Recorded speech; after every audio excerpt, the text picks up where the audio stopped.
पंजाब नगर के घने जंगल में खूंखार डाकू जाबाज का एक बहुत बड़ा गिरोह था। दूर दूर तक उसके नाम की दहशत होती थी। उनसे सभी घबराते थे। ऐसे ही एक बार जाबाज कड़क सेठ की एक खदान में कब्जा कर लेता है। वहाँ पर पीलू मजदूरी किया करती थी। वो हनुमान जी की बहुत बड़ी भक्त थी। जाबाज उनको कहता है, सुनो गुलाम चिड़ियों, अब से तुम मेरे लिए खदान में काम करोगे। इस खदान से जो भी सोना हीरा निकलेगा वो सब मुझे ला कर दोगे।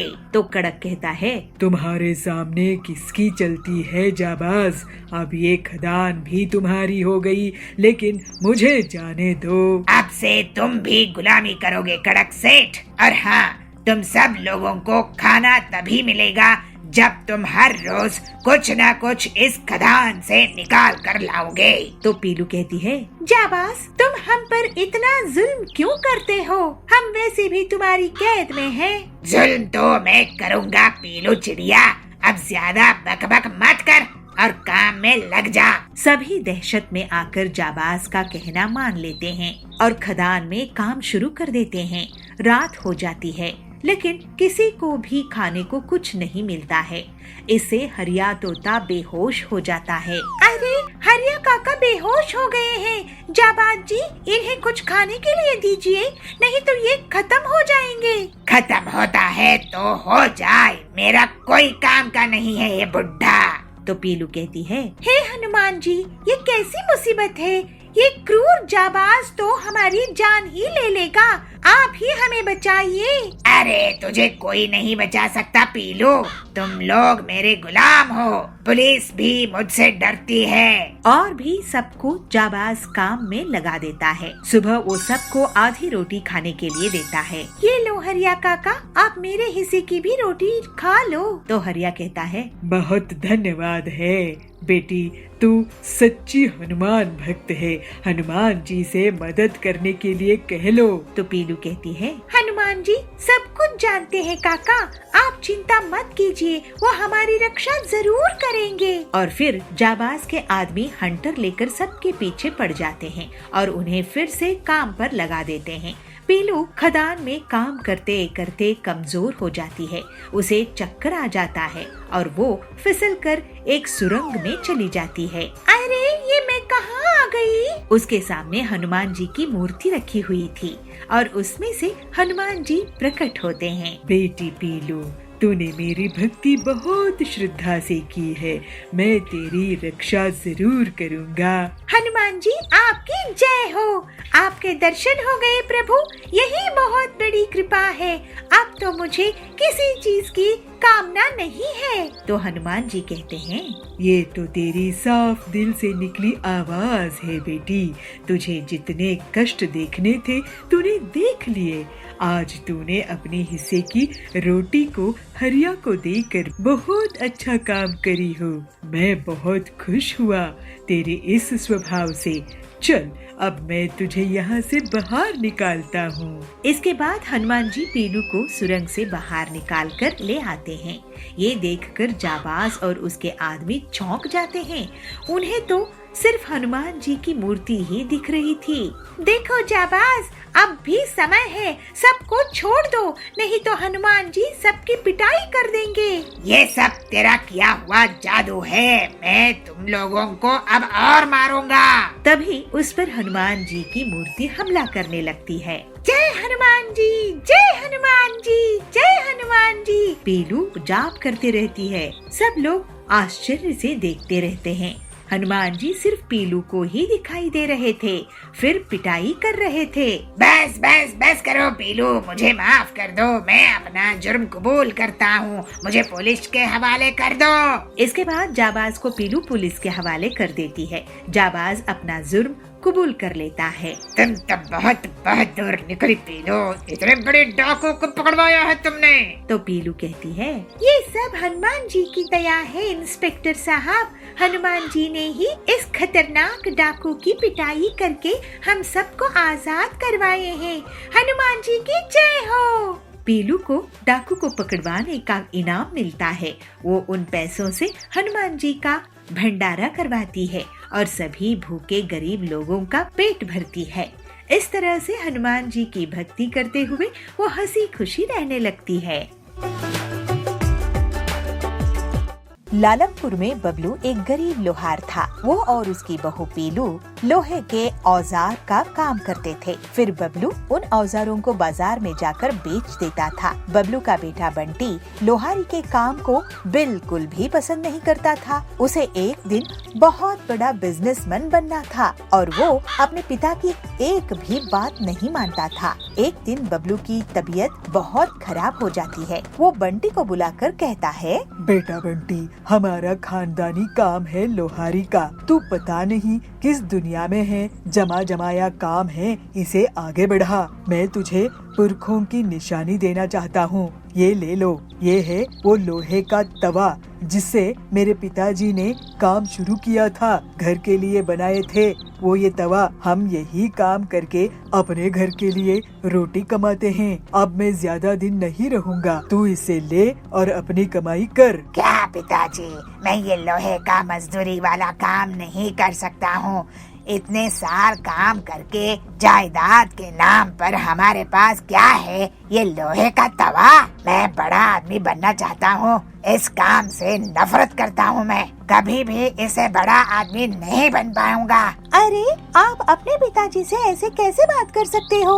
इन्होंने घर का पूरा खर्च इतने सालों तक संभाले हैं। आपको ये काम करने के लिए ही तो कह रहे हैं। क्या गलत बोल रहे हैं? काम नहीं करोगे तो बड़े आदमी कैसे बनोगे? क्या सपनों में बनोगे? अरे अच्छा पिताजी, मुझे माफ कर दो। मैं आपका कहना मानूंगा और मेहनत से काम करूंगा। इस लोहे के तवे की कसम, इससे पैसा कमाऊंगा। इसके बाद कुछ दिनों में बबलू परलोक सिधार जाता है। आप कब से काम शुरू करेंगे जी? कहीं आपका इरादा तो नहीं बदल गया है? मेरा मन नहीं है लोहार का काम करने के लिए। तो फिर क्या अपने पिताजी को झूठा वादा किया था क्या? और घर का खर्च कैसे चलेगा? आप क्या चाहते हैं कि हम भूखे मर जाएं, बेघर हो जाएं? अरे तुम क्या बकवास कर रही हो?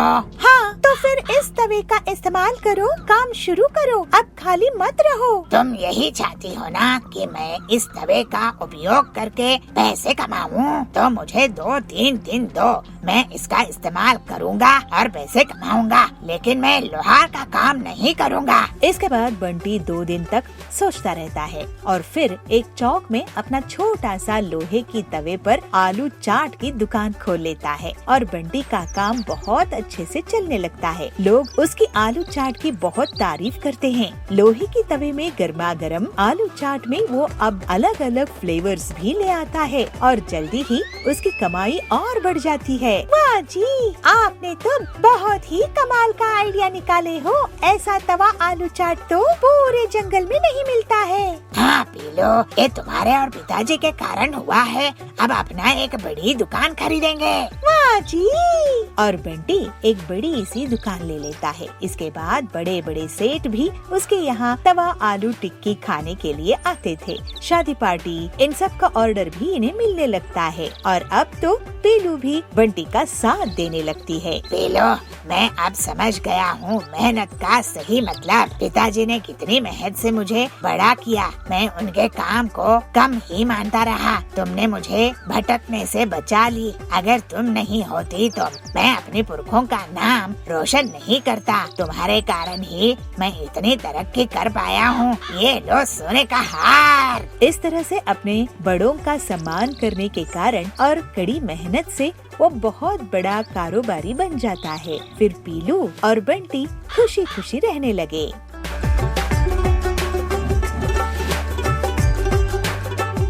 अभनपुर गांव के जंगल में संतोषी माँ की भक्त पीलू चिड़िया अपना एक छोटा सा नाश्ते की दुकान चलाती थी। उसकी पति बंटी कबूतर एक मजदूरी का काम करता था। बहुत मेहनत के बाद भी उनकी कमाई नहीं होती थी, लेकिन पीलू संतोषी माँ की भक्ति में कमी नहीं करती थी। एक दिन बंटी जब अपने काम पर गया तो ठेकेदार ने सबको काम से निकाल दिया। मुझे अब नया ठेका नहीं मिल रहा है, इस वजह से मैं अब तुम लोगों को काम नहीं दे पाऊंगा। अब तुम लोग कहीं और काम देख लो। बंटी वहाँ से काम देखने लगता है, लेकिन उसको कोई भी काम नहीं देता है और ऐसे ही 6 महीने बीत जाते हैं। ऐसे ही एक दिन बंटी दुखी होकर अपने घर आता है। ये तो बहुत मुसीबत आ गई है कि आखिर आए दिन मकान मालिक किराया मांगने आता है, किराना वाला पैसे मांगने आता है। मेरे नाश्ते का काम भी अच्छा नहीं चल रहा है। बहुत बड़ी मुसीबत आ गई है। संतोषी माँ के लिए मुझे खीर पूरी और लाल साड़ी का भोग लगाना था, लेकिन पता नहीं कब मैं ऐसा कर पाऊंगी। हे संतोषी माँ, आप ही दया करो। पीलू संतोषी माँ का व्रत रखती है और उनसे कहती है, हे संतोषी माँ, मैं आपसे बस आपकी सेवा के लिए इतना मांग रही हूँ कि मैं आपको हलवा पूरी का भोग लगा सकूं और लाल साड़ी भेंट कर सकूं। मुझे पता है कि आप सब जानती है कि आपकी ये बेटी किस मुसीबत में है। उस रात पीलू को संतोषी माँ उसको नींद में दर्शन देती है। बेटी, तुमने बहुत कष्ट सही है, लेकिन मेरी भक्ति नहीं छोड़ी। मैं तेरे व्रत से बहुत खुश हूँ और अब डर मत, क्योंकि अब तेरे सारे दुख दूर होने वाले हैं। तुझे एक मदद मिलेगी। और फिर माँ अंतर ध्यान हो जाती है। अरे, मुझे संतोषी माँ ने खुद दर्शन दिए। जय संतोषी माँ, जय जय संतोषी माँ। उस दिन काम की तलाश में बंटी हरिया तोता के पास जाता है। हरिया काका, मुझे कुछ काम दे दो, मेरे घर की बहुत बुरी हालत है। क्या हुआ बंटी, तुम तो बहुत कमजोर लग रहे हो। बंटी उन्हें पूरी बात बताता है। हमारे लिए घर का खर्च भी निकालना मुश्किल हो रहा है।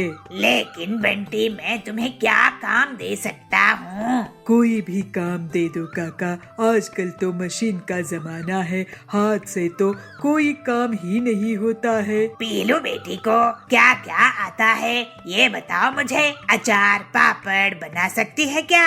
हाँ, पापड़ बना लेती है, लेकिन क्यों? मैं ऐसा कर सकता हूँ कि मैं पीलू बेटी के लिए पापड़ बनाने की ऑटोमेटिक मशीन बना कर दे सकता हूँ। इससे तुम्हारी परमानेंट आमदनी शुरू हो जाएगी। अगर आप ऐसा कर देंगे हरिया काका तो कमाल हो जाएगा। आपने तो हमारी मुसीबत ही हल कर दी। पीलू जरूर ये सुनकर खुश हो जाएगी। बंटी पीलू को एक खबर देता है। मुझे संतोषी माँ ने दर्शन देकर आशीर्वाद दी थी। उनका आशीर्वाद खाली नहीं गया। फिर थोड़े दिनों में हरिया ऑटोमेटिक पापड़ बनाने की मशीन तैयार कर देता है। पीलू संतोषी माता की आशीर्वाद लेती है और काम शुरू कर देती है और अपनी पापड़ की दुकान चला देती है। उसकी दुकान में सुंदरी सेठानी आती है। पीलू, तुम्हारी ये नायाब पापड़ मशीन तो मैंने कभी नहीं देखी। सब संतोषी माता की दया है सुंदरी जी। मेरे पास अलग अलग तरह के पापड़ है। ठीक है, मुझे 2 किलो मिक्स पापड़ पैक कर दो।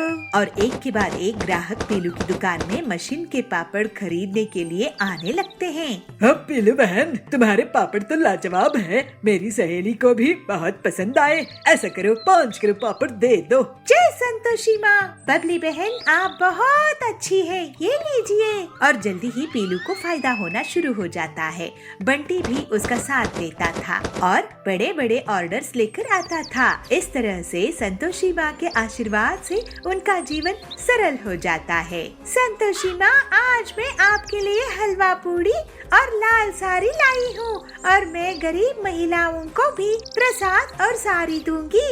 जय संतोषी माँ, जय जय संतोषी माँ। जय संतोषी माँ।